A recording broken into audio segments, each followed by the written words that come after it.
nowmusicradio.com.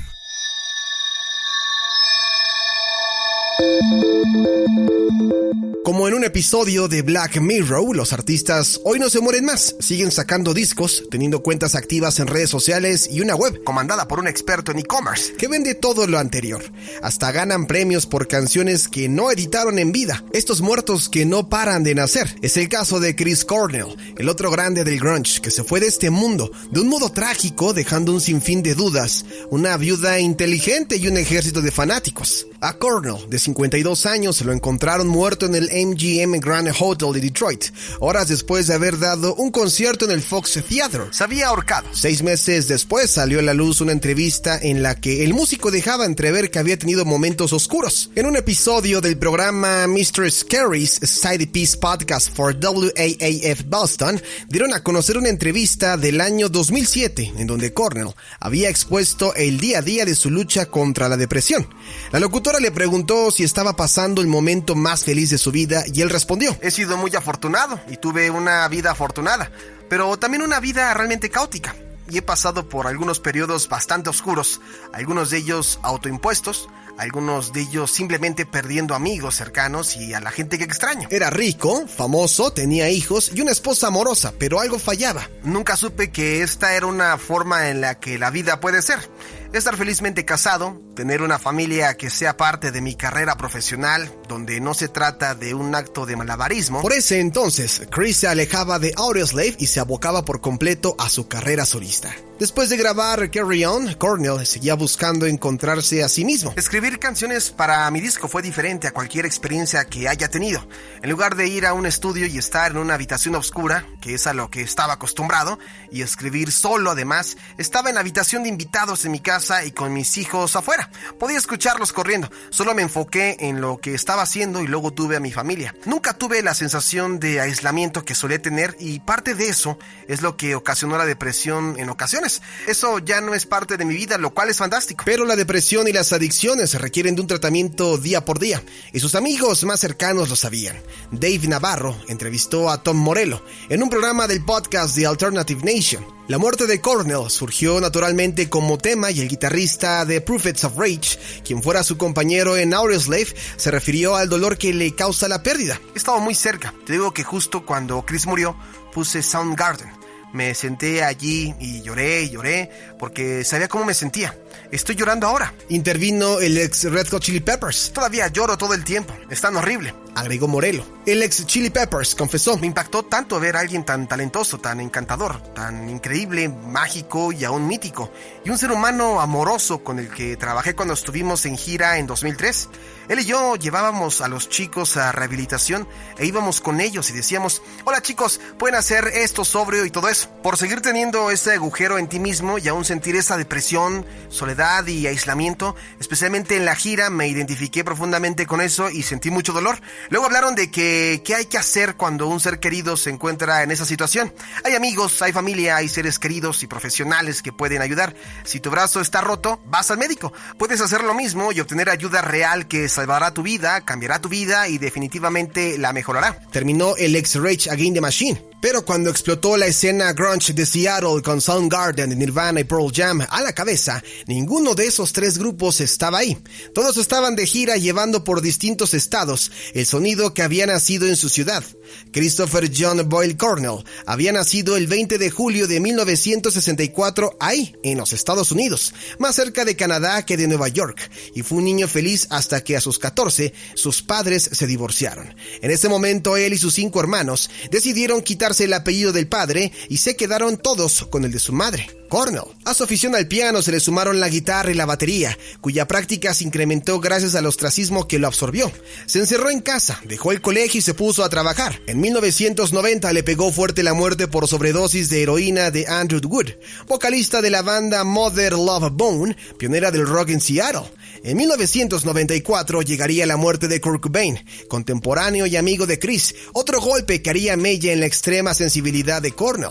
A mediados de los 80, Cornell había formado Soundgarden en un honor a una especie de escultura del mismo nombre, The Soundgarden, que hacía sonidos cuando el viento la atravesaba. Aunque pasaron otros, la formación con la que llegaron a la fama se completaba con Kim Thayil, Ben Shepherd y Matt Cameron. En cuanto a lo comercial, mucho tuvo que ver Susan Silver, la primera esposa de Chris y productora local, que también estuvo involucrada en el crecimiento de otras bandas de la escena grunge. Cornell y Silver se casaron y tuvieron a Lillian Jean, una niña que hoy pelea por la herencia de su padre. El matrimonio estuvo casado por varios años hasta que se divorciaron en 2004 y Chris Cornell la demandó a Susan por malversar fondos, usar el nombre de Soundgarden sin su permiso. Incluso tuvo que obligarla a devolverle su colección de guitarras. Silver perdió y con la sangre en el ojo volvió a reclamar dinero hace poco, esta vez a la segunda esposa de Chris.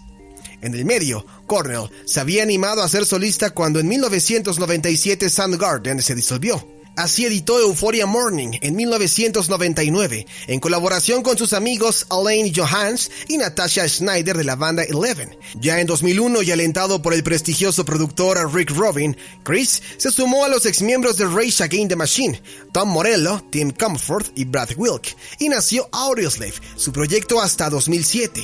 Después, sí, más trabajos solistas y la reunión con Soundgarden en 2010, para algunos shows y un disco King Animal en 2012. Por otro lado, Vicky Karagianis fue la segunda esposa de Cornell y la madre de sus otros dos hijos, Tony y Chris. Ella se convirtió en la mujer que lo hizo volver a casa, a volcarse a la caridad y también a convertirse en el cristianismo ortodoxo griego.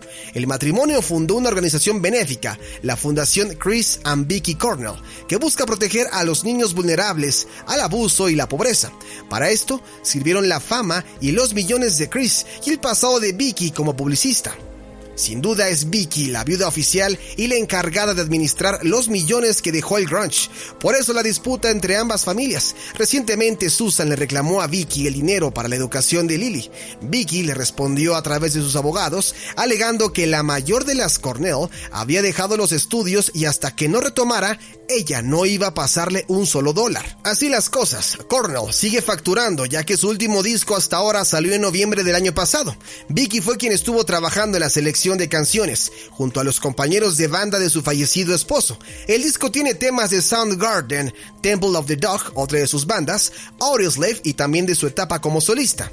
Además, hubo dos versiones diferentes de lujo, con 4 CDs, DVD y un vinilo, 88 pistas, 64 canciones y 24 videos adicionales, además de 2 canciones inéditas en vivo en total. Sumando a esto, un libro de tapa dura con 66 páginas, 3 litografías de diferentes artistas, un póster y otras cosas para delicias de sus seguidores. También hubo un recital de homenaje repleto de estrellas en el Forum de Los Ángeles, organizado por Jimmy Kimmel, el conocido conductor de televisión. Los homenajes a Chris Cornell son una constante, lo que deja claro que era un artista admirado y una persona muy querida.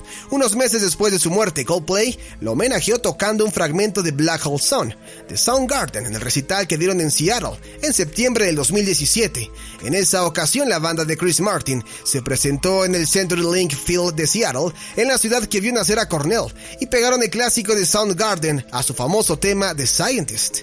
En mayo pasado fueron Tom Morello y Serj Tankian, quienes lo recordaron con música a 2 años de su muerte. Los amigos y colegas de Cornell tocaron juntos Like a Stone de Audioslave en un festival de Ohio.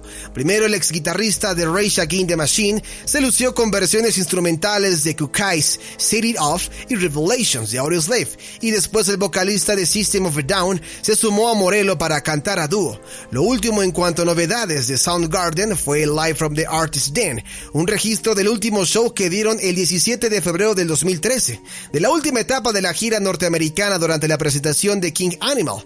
En total, son 29 canciones, de las cuales 21 nunca habían sido publicadas en vivo. La cosecha de Chris Cornell nunca se acaba. Mientras su ex pide dinero para su primera hija, su viuda Vicky mantiene a flote la fundación y viva la memoria de Chris, además de luchar por conocer la verdad acerca de su muerte. La señora Cornell se niega a creer que fue un simple suicidio. Ella asegura que tiene relación con su adicción a las drogas y apunta directamente al último médico que lo atendió. En una entrevista para el programa Good Morning America de la TV estadounidense, Vicky habló por primera vez frente a una cámara de la muerte de su marido y culpó al médico de Chris Cornell Cornell por haber recetado analgésicos fuertes, teniendo en cuenta que tenía un problema de adicción a las drogas y que con mucho esfuerzo no consumía desde 2003. Abiertamente ella reveló que casi un año antes de su muerte, Cornell había empezado a tomar benzodiazepina para dormir, un medicamento que le calmaba el dolor del hombro. Paulatinamente fue haciendo crecer la dosis hasta que superó las 20 pastillas en una semana. Se le olvidaban las cosas. El cerebro de una persona que ha tenido problemas de adicción es diferente al de alguien que no lo tiene, y recayó. Frente al impacto provocado en la entrevista, Vicky continuó: ¿Tú creerías que la adicción es una decisión? Y no lo es. Creo que si hubiera menos estigma alrededor de esto, más gente alzaría su voz. Por ahora, la voz de Chris Cornell permanece en sus canciones, y quizás su nombre llegue a ser el de un agujero negro fotografiado hace unos meses. La petición de un grupo de seguidores llegó hasta la NASA y a través de la plataforma Change.org ya juntó 66,005 firmas. A 55 años de su nacimiento, la respuesta a por qué sigue vigente la tiene el mismo Cornell en esa frase de Black Hole Sun: ya nadie canta como tú. Texto Infobae. Hola, ¿ya te suscribiste a nuestro canal de podcast? Si aún no lo has hecho, te invito a que lo hagas, para que seas de los primeros en escucharnos. O bien, escúchanos en vivo todos los martes y jueves, de 9 a 11 de la noche por www.nowmusicradio.com y disfruta de todas nuestras noticias, especiales y entrevistas. Now Music Radio, verdaderos jazz hits.